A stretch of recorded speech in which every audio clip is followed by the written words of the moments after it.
The room went silent. Not the kind of silence that comes from boredom or distraction, but the heavy, uncomfortable kind that happens when someone asks a question nobody wants to answer. Representative Jared Moskowitz leaned forward in his chair, his eyes locked on the witness sitting across from him. His voice was calm, almost casual. "Are you meeting with the president?" The witness blinked. A nervous smile crept across his face. He mumbled something about not being able to discuss his afternoon schedule, and suddenly the whole room felt different. People shifted in their seats. A few awkward laughs echoed through the chamber, but Moskowitz wasn't laughing. Because this wasn't about lunch plans or scheduling conflicts. This was about why someone testifying at a hearing on free speech seemed terrified to answer a simple question. Well, I'm just going to correct.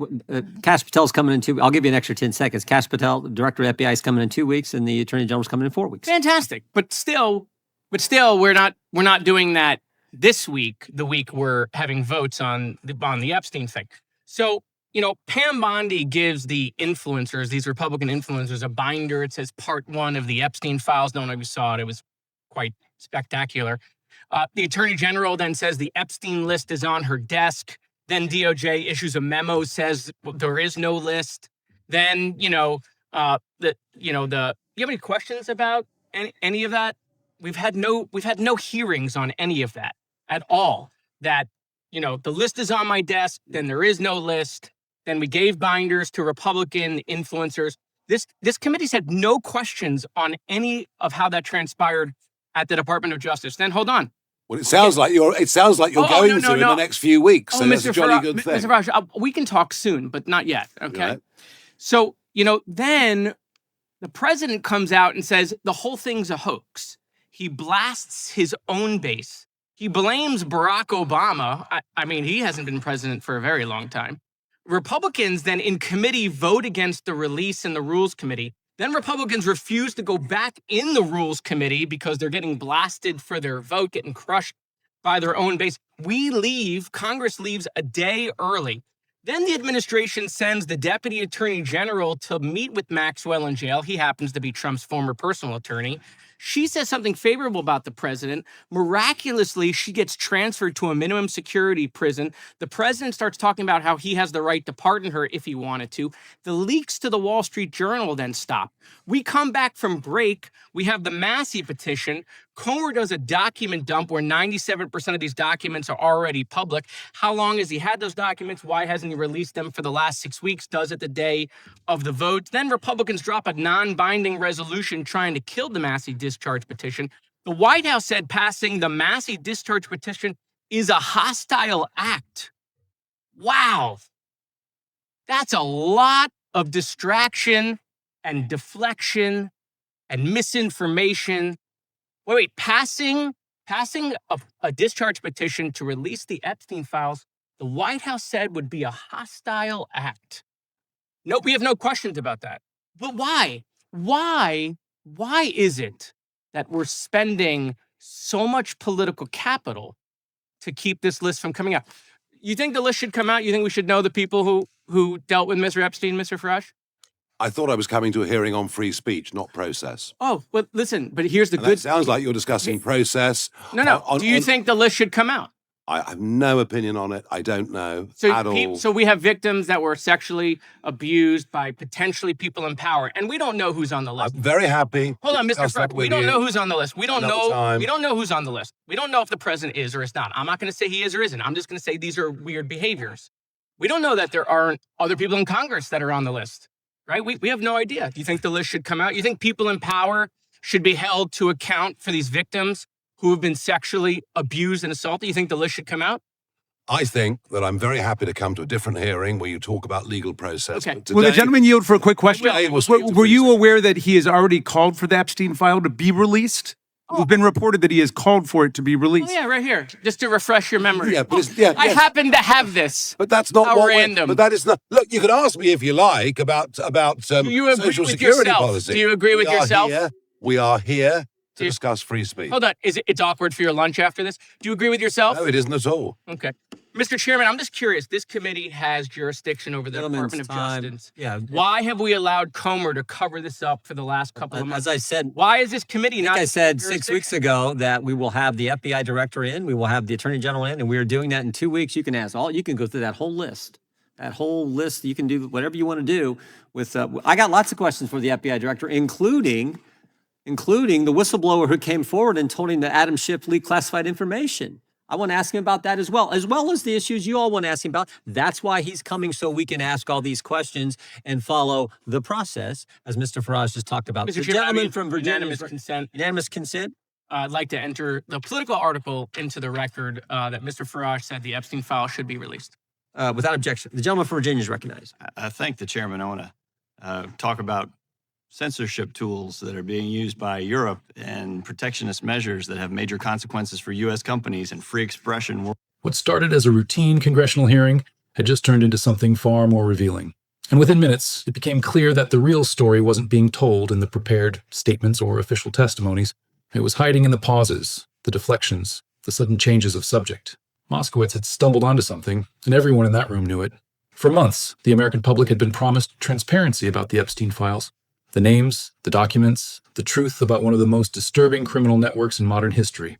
But every time it seemed like answers were coming, the story changed. First there was a list, then there wasn't. First there were promises, then denials.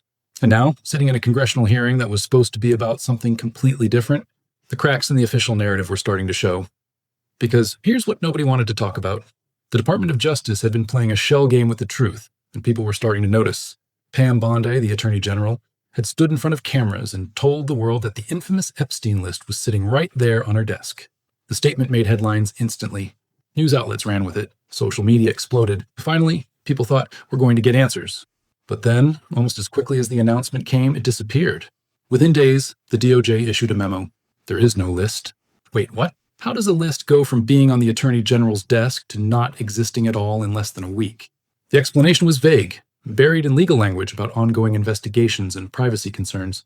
But the damage was done. People weren't stupid. They could see what was happening. And then things got even stranger. While the DOJ was busy telling the public that no list existed, a group of Republican influencers started posting photos online. They were holding sleek, professional-looking binders. The labels read, Part 1, The Epstein Files.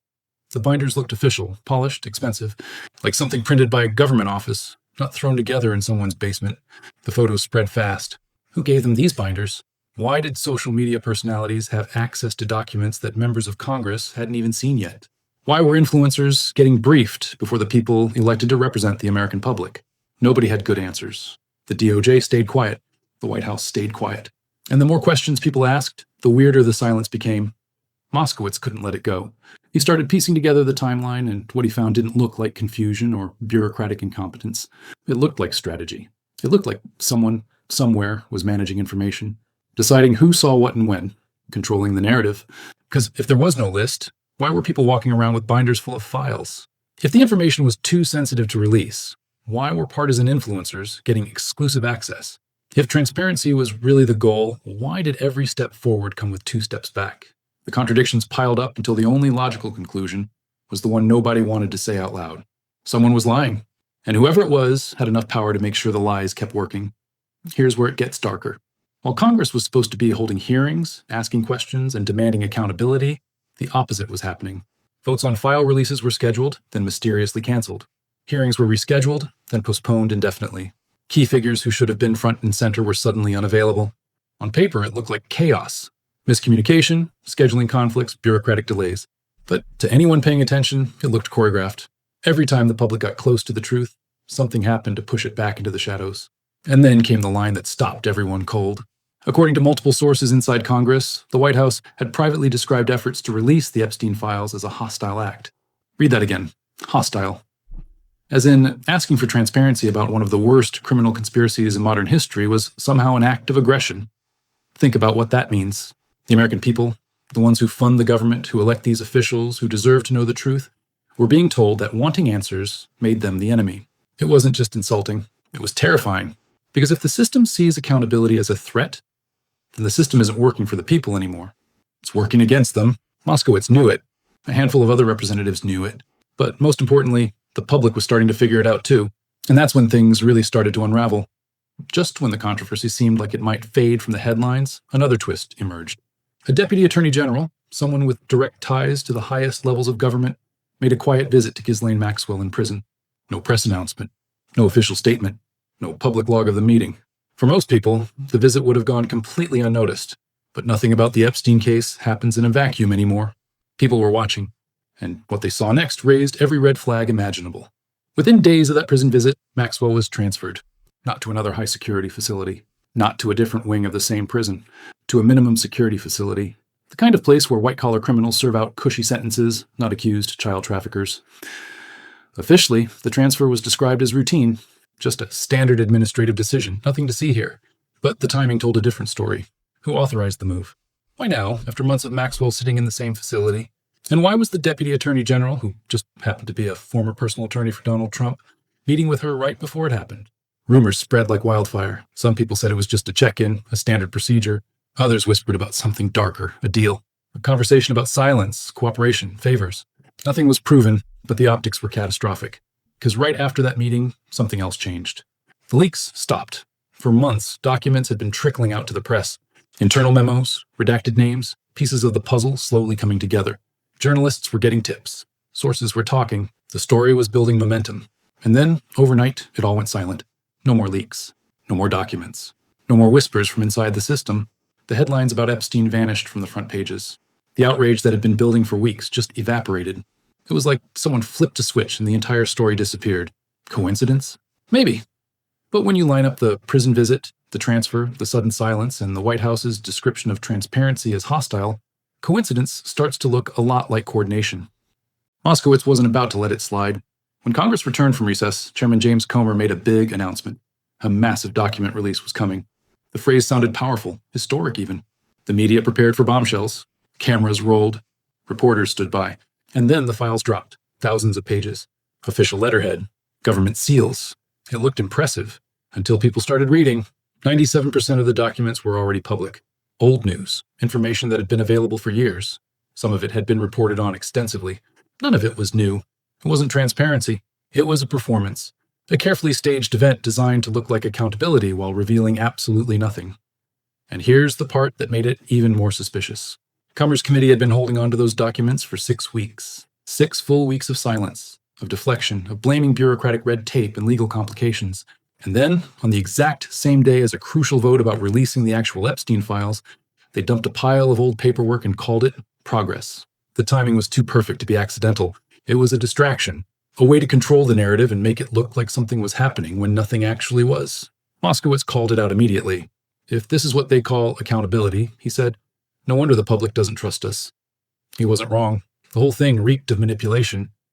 But here's what gets lost in all the political theater and the procedural games. Behind every document, every vote, every carefully worded denial, there are real people, survivors, victims who were abused, trafficked, and exploited by some of the most powerful people in the world. They've been waiting for years, reliving their trauma every time the story resurfaces, watching the system that failed them promise justice that never comes. They've been told to be patient, to trust the process, to believe that eventually the truth will come out. But every delay, every contradiction, every vague excuse feels like another betrayal. These aren't abstract legal issues or political debates. These are human beings who had their lives destroyed, and they're watching the people in power treat their pain like a game. Moskowitz brought the conversation back to them. If these were your daughters, your sisters, your friends, he said, would you still call this politics? Nobody answered. Because answering that question meant admitting something nobody wanted to say out loud. That somewhere along the way, justice stopped being about people. It became about preservation, protecting reputations, shielding institutions, making sure the wrong names didn't end up in the wrong headlines. And the survivors, the ones who had risked everything to come forward, were left in the cold while officials debated legal technicalities and ongoing investigations. Moskowitz wasn't the only one calling it out, but he was one of the few doing it without sugarcoating the reality. He didn't talk like a politician trying to score points. He talked like someone who had completely run out of patience with the system's excuses. He said what most people were already thinking, that the whole thing was designed to protect the powerful, not deliver justice. That transparency had become a talking point instead of an actual goal. That every promise of accountability came with so many conditions and limitations that it didn't mean anything anymore. His solution wasn't complicated. Hold a private, secure congressional briefing. Let lawmakers review every file under protection, away from cameras, but in full. Maintain a detailed chain of custody logs showing who accessed what and when. Bring in an independent investigator with no political affiliation to review how the documents were handled from the beginning. That's not reckless. That's not irresponsible. That's how you balance protecting sensitive information with actually delivering accountability. But those suggestions never gained traction, because the truth wasn't exciting enough for politics and too dangerous for the people with something to lose. The DOJ cited privacy laws. The court cited confidentiality agreements. The White House cited executive privilege. Everyone had a reason why transparency wasn't possible, but nobody could explain why the story kept changing. Why names that were once promised for release were suddenly reclassified. Why dates kept getting pushed back. Why every attempt to get answers hit a wall. Every day of delay made it harder to believe that anyone in power actually wanted the truth to come out. And that's the part that should terrify everyone. Because this isn't just about one scandal or one case.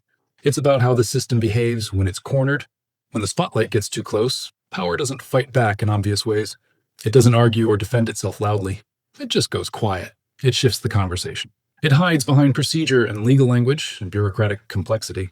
And while that silence might protect a few careers and reputations, it destroys the one thing democracies can't function without: trust. When institutions refuse to be transparent, people stop believing in them. And once that trust is gone, it's almost impossible to get back. Moskowitz's confrontation went viral for a reason. It wasn't dramatic or theatrical. It wasn't partisan grandstanding. It was real. He said out loud what millions of people had been screaming online for months: that power protects itself first and truth comes second. That the system is more concerned with managing optics than delivering justice. That survivors are treated like inconveniences instead of human beings who deserve answers. When he said, "We can't pretend to care about justice if we're afraid of the truth," the room went silent, because everyone knew he was right. That sentence cut through all the noise and all the excuses and got to the heart of the problem. It was a challenge, not just to the people in that room, but to everyone watching. Do we actually want transparency or just the illusion of it? Do we want accountability or just press conferences where officials promise to look into things? Because if we keep letting scandals fade behind closed doors and paperwork and legal delays, then nothing changes. The same patterns repeat. The same people get protected and the same survivors get ignored. Here's what makes this story different from every other political controversy. It's not about left versus right. It's not about Democrats versus Republicans. It's about how power behaves when it thinks nobody's watching closely enough. And right now, power is betting that people will get tired of asking questions, that the outrage will fade, that something else will dominate the news cycle, and this whole thing will just disappear into history. But that only works if people let it happen. The truth doesn't need to be dramatized or sensationalized. It just needs to be documented. It needs to be released, carefully but completely. Because every time institutions hide behind secrecy, the public starts to believe they're hiding something worse. And in this case, they might be right. The contradictions are too obvious. The timing is too convenient. The resistance to transparency is too intense. Something is being protected, and it's not the victims. Moskowitz made it clear that the only reason anything ever changes in Washington is because of pressure. From the public, from journalists, from people who refuse to stop paying attention. When the noise gets too loud, when the outrage refuses to die down, the truth starts to surface. That's why this story can't fade quietly into the background. Because if the Epstein files vanish without answers, it won't just be another failure of the justice system. It'll be proof that silence wins, that power can outlast public attention, that survivors can be ignored as long as the people protecting the powerful stay patient. Moskowitz's stand in that hearing wasn't about scoring political points or getting viral clips.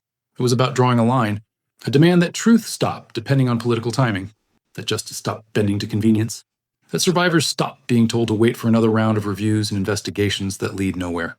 The next steps are obvious. Pressure Congress to hold that secure briefing.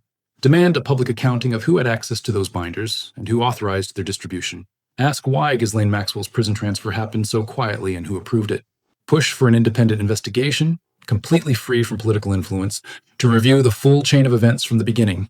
Because in the end, sunlight is the only thing that actually works. Secrecy breeds corruption. Silence protects the guilty. And the longer this story stays buried, the more obvious it becomes that powerful people have something to hide. The Epstein files, the vanishing list, the contradictory statements, the mysterious binders, the prison visits, the document dumps that reveal nothing new. None of it adds up. Every unanswered question brings us closer to the answer they're afraid to admit. And the only way truth disappears is if people stop looking for it. So the question isn't whether the information exists. It's whether enough people care to keep demanding it, whether the pressure stays strong enough that hiding becomes more difficult than revealing, whether survivors matter more than the reputations of the powerful. Right now, the most dangerous thing in Washington isn't the secrets being kept. It's the attention being paid. And as long as people refuse to look away, refuse to accept vague explanations, refuse to let the story die, the truth will have nowhere left to hide. Because power relies on people getting tired, on outrage fading, on the news cycle moving on. But if that doesn't happen, if the pressure keeps building, if the questions keep getting louder, Then eventually, something breaks. And when it does, the truth that's been buried for years will finally see daylight. That's what Moskowitz was fighting for in that hearing. Not a political win, not a viral moment, but a crack in the wall of silence that's been protecting the guilty for far too long. And every person who keeps asking questions, who refuses to accept the official story, who demands real accountability, makes that crack a little wider. The Epstein files aren't going to release themselves. Justice doesn't happen automatically. Transparency isn't a default setting for powerful institutions. It only happens when people make it impossible to hide, when the cost of secrecy becomes higher than the risk of truth. And right now, we're at that tipping point.